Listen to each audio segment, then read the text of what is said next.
Assalamualaikum warahmatullahi wabarakatuh. Di video kali ini saya akan menjelaskan mengenai desain jaringan yang saya buat, yaitu desain topologi bus. Topologi bus merupakan struktur jaringan yang menggunakan satu kabel utama bus sebagai media untuk mentransmisikan data antara berbagai perangkat. Setiap perangkat terhubung ke kabel ini dan data dikirim dalam bentuk sinyal sepanjang kabel. Jika sebuah perangkat ingin mengirim data, ia akan mengirimkan sinyal ke seluruh kabel, dan hanya perangkat yang memiliki alamat tujuan yang akan memproses sinyal tersebut. Selanjutnya adalah kelebihan topologi bus. Yang pertama, mudah diimplementasikan. Topologi bus memiliki struktur yang sederhana sehingga mudah dipahami dan diimplementasikan. Yang kedua adalah biaya rendah. Memerlukan lebih sedikit kabel yang dibandingkan dengan topologi lain, sehingga lebih ekonomis. Yang ketiga, cocok untuk jaringan kecil. Efisien untuk jaringan dengan jumlah perangkat terbatas, di mana transmisi data dapat berjalan lancar. Yang keempat adalah minim gangguan pada perangkat lain. Kerusakan pada satu perangkat tidak akan mempengaruhi perangkat lain dalam jaringan, memberikan stabilitas lebih. Selanjutnya adalah kekurangan topologi bus. Yang pertama, keterbatasan kapasitas. Topologi bus tidak ideal untuk jaringan besar karena dapat menyebabkan penurunan kinerja seiring bertambahnya jumlah perangkat yang terhubung, meningkatkan kemungkinan terjadinya tabrakan data. Yang kedua adalah kerentanan terhadap kerusakan. Jika kabel utama mengalami kerusakan, seluruh jaringan dapat terputus. Hal ini membuat pemeliharaan dan perbaikan menjadi lebih sulit. Yang ketiga, penurunan kinerja. Dengan semakin banyaknya perangkat yang terhubung, penggunaan bandwidth meningkat, yang dapat mengakibatkan penurunan kinerja secara keseluruhan. Yang keempat adalah paket loss yang tinggi. Dalam kondisi tertentu, topologi bus dapat mengalami kehilangan paket yang tinggi, terutama saat banyak perangkat berusaha mengirim data secara bersamaan. Selanjutnya, media transmisi yang saya gunakan adalah kabel straight through. Adalah jenis kabel internet di mana susunan kabel di kedua ujungnya identik. Ini berarti bahwa pin konektor pada satu ujung kabel terhubung langsung ke pin yang sama pada ujung lainnya.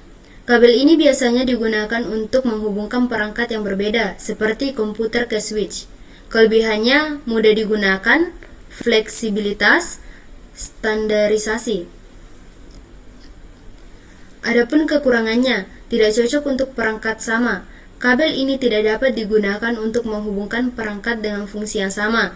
Misalnya, komputer ke komputer tanpa menggunakan kabel crossover.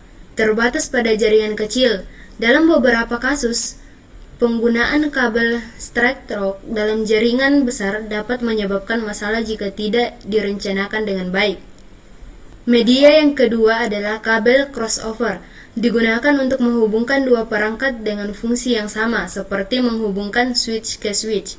Kelebihannya, ideal untuk koneksi langsung, memungkinkan koneksi langsung antara perangkat yang sama tanpa memerlukan perangkat tambahan. Efisien biaya, mengurangi kebutuhan akan switch atau hub dalam pengaturan jaringan kecil. Kekurangannya, penggunaan terbatas, hanya dapat digunakan untuk menghubungkan perangkat dengan tipe yang sama, tidak cocok untuk menghubungkan perangkat berbeda. Kurang umum di jaringan modern. Dengan adanya teknologi Auto MDI atau MDX, banyak perangkat sekarang dapat secara otomatis mendeteksi dan menyesuaikan pinout, sehingga penggunaan kabel crossover menjadi kurang umum. IP address yang saya gunakan yaitu IP address kelas C, karena alamat IP kelas C memiliki rentang dari 192.0.0.0 hingga 223.255, dan dirancang untuk jaringan kecil hingga menengah. Kelas ini memungkinkan hingga 254 host per jaringan, menjadikannya pilihan yang umum untuk local area network atau LAN, di lingkungan seperti sekolah, kantor kecil, dan jaringan rumah. Kelebihan alamat IP kelas C, cocok untuk jaringan kecil.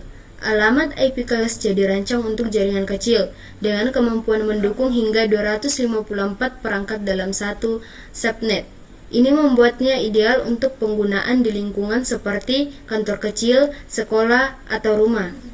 Yang kedua adalah pengelolaan yang mudah. Dan yang ketiga, biaya efektif.